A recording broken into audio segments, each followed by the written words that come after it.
Gagala po kami. Pasensya na lang guys,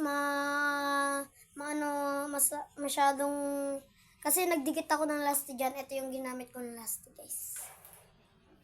Pasensya na lang guys, kasi hindi ako ng maayos ng Ito po pala si Choco. Ito po. Ito po. Ito po guys, mangunguha kami manggan ng pinsan ko. Diba pinsan? Pinsan. Uy! Ba, lumabas na ulit. Dito, pasok Choco.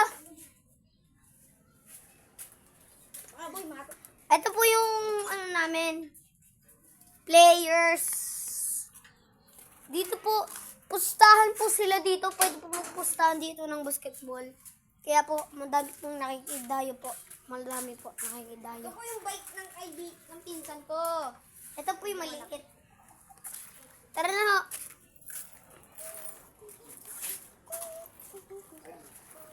Tara po. Di lang po. Kasi po mainit po sa amin.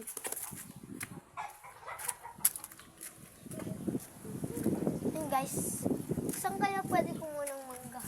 Sige, ako na magbibideo. Ikaw na